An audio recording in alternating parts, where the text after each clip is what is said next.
Okay, so in theory, you should be seeing my screen, which has Scifinder open. And there's only 12 people here, so who's missing? Somebody's missing.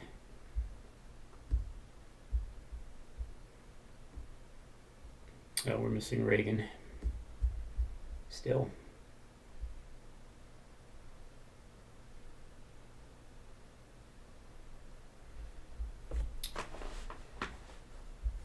All right. So, can you see my screen? And the Scifinder window?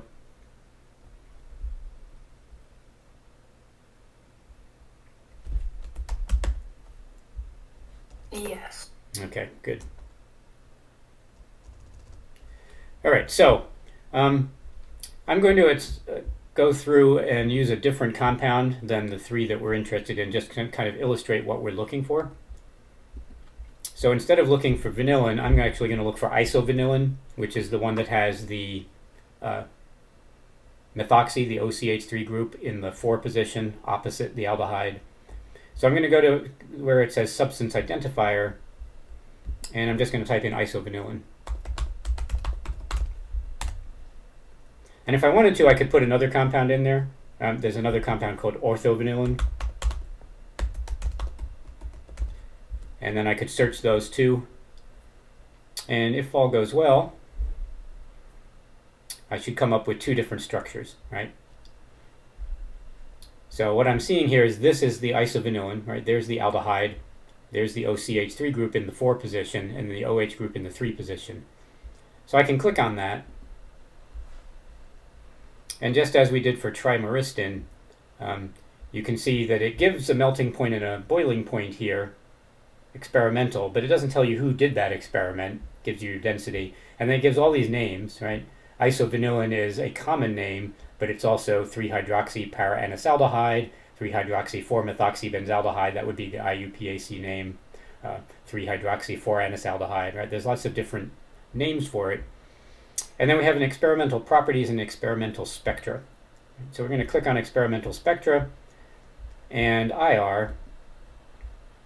And you'll notice that this compound is actually in the AIST database. So we could see the spectrum directly from the AIST database. But of course, it doesn't give us the list of peaks. The list of peaks is blacked out.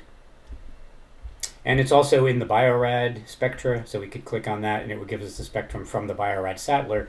Those are excellent places to go if you're just interested in looking at the spectrum and seeing if it kind of looks like yours.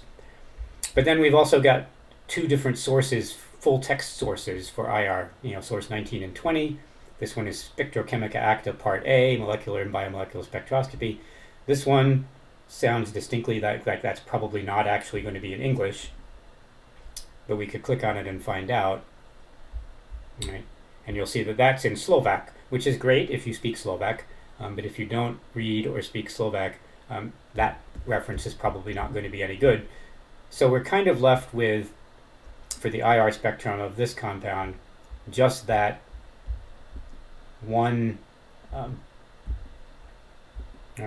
that one paper here, paper number 20, and that one actually is in English. All right, it's Bulgarian Academy of Sciences where they're from, but they published in this Spectrochemica Acta, and that's in English. And we could link to other sources, and see if we have a full text. So I'm going to be breaking you into 3 groups. One group is going to basically do what I'm doing for tryptamine. One group is going to do what I'm doing for vanillin, and the third group is going to do it for cinnamic acid. And what I'd like you to do is identify the best sources for the data. So I should be able to get full text access to this. All right, there's the PDF. Some of these references we won't have full text access to. Some of them we will. So then your job is to look through the paper and see if you can find the structure that we're interested in, right? Or see if you can find in the experimental some reference to the compound. Usually it's best to look through and kind of look for figures and see if for one that has a CH3, an OCH3 group in the 4 position and an OH group in the 3 position, and here we have it, compound 22, right? That's a 4-methoxy and a 3-hydroxy peak, and it tells us that 1683 is where we should see the carbon-oxygen double bond stretch. Unfortunately, it only gives us one IR peak at 1683. So that's not great data. It's the best we can get for this compound. You will, in fact, be able to get better data for your compounds of interest. Right. So if I go back to that substance, the other thing we want to look at is under experimental properties. We want to look for thermal. That's where the melting points are. And you'll notice immediately that there are some various values for boiling point, right? This one's at a pressure of 0.02 millimeters of mercury. And then there's a bunch of different melting point ranges listed. This one seems like an outlier, 151 to 152, right? That's not consistent with the majority. The majority are 112 to 117, somewhere in here, 116 to 117, 15 to 16. The ones that give a range instead of a single point are probably better. This one's a 3-degree range, 113 to 116, so that wouldn't be the optimum source because that's a range that's larger than 2 degrees, which probably means that it's not very pure. And the other thing you'll notice is sometimes over here under conditions, there's a solvent listed.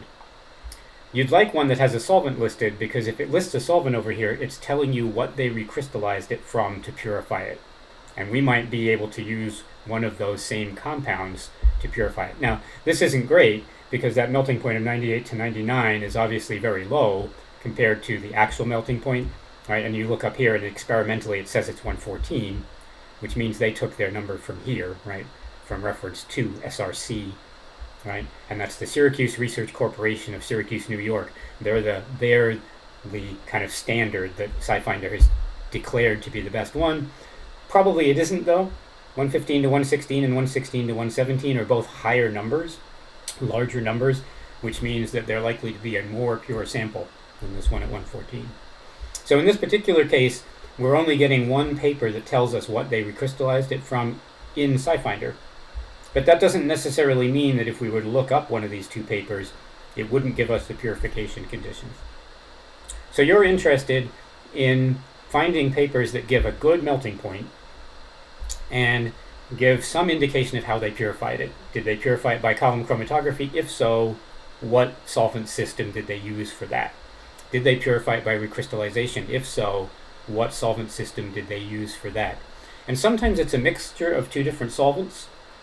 If they give a mixture, like if this were to say ethyl acetate and pentane, right, it would be really nice if they gave us the ratio of those two. Because if it doesn't give you the ratio of the two compounds, then there's a lot of there's a lot of trial and error in trying to figure out what the proper ratio is. And you might find yourself trying to recrystallize several times before you hit on a solvent that it comes out of. If they give you a % recovery for the recrystallization, that's a bonus, but usually they don't. So if I were wanting to look up good information for how to purify isovanillin, I would be starting here with these two papers up here. 116 to 117 and 115 to 116 are both 2 degree, right? That's a 1 degree difference. That's both a very short range, which indicates purity. And this one at 152 to 151 to 152, I really don't trust that. I might go look at that paper and try to figure out what they actually reported a melting point for, because it's probably not the melting point of isovanillin that's in there. This one, that reference 24 is the Chinese chemical letters. Probably we could get that. I think we actually have full text access to this one. But reference 3 and 25, those are the ones that are likely to be more promising. Unfortunately, that sounds like that one's going to be in German, but we can click on it and find out. Right. Language unavailable, but the journal title is Mannschaft für Chemie, that's German, and the author is Schwartz, that's kind of German sounding. They give a really extensive abstract though, and sometimes you can find the information you're looking for actually in the abstract rather than having to try to read the German paper, right? So we could kind of look through here what we're looking for, right? Because that paper, if I go back to that paper, Okay. That paper that I was looking for, number 3 here, that was the one that reported a 116 to 117. So what I'd want to look for, I'd want to scan through this abstract and see if I can find that 116 to 117, and maybe next to it, right, I'd be able to find the purification method, what they actually purified it from. So you kind of read through here until you find that melting point. Does anybody see it?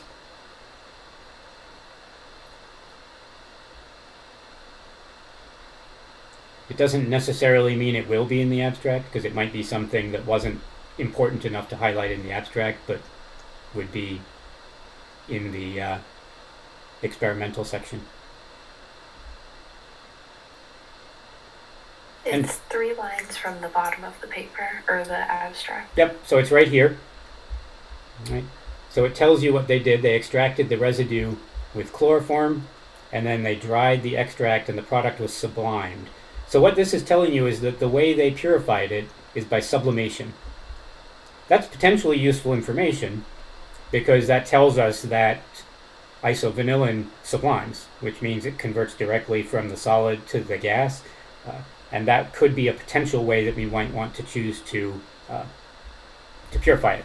So if you heat it up in a vacuum at 0.2 millimeters of mercury and heat to about 85 to 95, you'll directly vaporize that solid, right? Solid to vapor conversion, and then if you have a cold finger in there, you can get the solid to condense on there. And they got 12 grams of it, right? They don't tell you how much they started with, so actually they do. They started with 25 grams. So that's about a 50% recovery. And that melting point to 116 to 117, that's a trustworthy number, because sublimation is a really effective way of purifying a solid. Not all solids sublime. So if your compound does sublime, most of the other solids are going to stay down in the pot and not sublime out. Right? So this doesn't help us in terms of a recrystallization solvent, but it does give us a effective method of purifying it, and I think I trust that melting point. Right? Sometimes the melting point's not trustworthy, so you have to judge a little bit based on what paper you're looking at, whether you trust that melting point. So then I could also go, if I wanted to, right, to the other one, the 115 to 116, which is reference 25, and I could see language unavailable. This I happen to know is a Japanese journal, though, Kokyo Kagakuzashi. That sounds like a Japanese name, so it's likely that that's in Japanese. But again, right, we can look on it here, and we can see that they take this isochavitol, and they treatment that with HCl, and ozonize it, and they get isovanillin with a melting point 115 to 16. So in this case, they're not telling us how they purify it. So that's a less good source. Right? And in both of these, we could actually link to other sources, but I guarantee we don't have it. And I almost guarantee it's not in English. Right? So it'll say, do you want to request by interlibrary loan? So as you're going through, you don't want to request things by interlibrary loan, because chances are I've actually already done that for you. And so I'll be able to make those papers available to you. But what you're looking for is in that compound information, right, under thermal, experimental properties, you're going to thermal. You're looking for what looks like good melting points, right? And that'll be like the majority of them. If the majority of melting points are in one range and then there's this outlier, you probably don't care about that outlier. So you're looking for a good melting point, and you're preferably looking for it telling you how they purified it, what they used for crystallization solvent. And you'll find that there are more, there's more useful information for some of these others. This compound is in fact not ortho vanillin, so I'm not even sure why it's giving us that. It's actually the benzylidine derivative. This is a derivative of vanillin. This would be the aldehyde, and the OCH3 in the OH group. Ortho vanillin has the OH group in this position instead of in this position. Right? So I'm not actually getting ortho vanillin. I'm getting a compound that's slightly different. So if I wanted ortho vanillin, I'd probably actually have to search it under its real name, which is 2-hydroxy 3-methoxy benzaldehyde.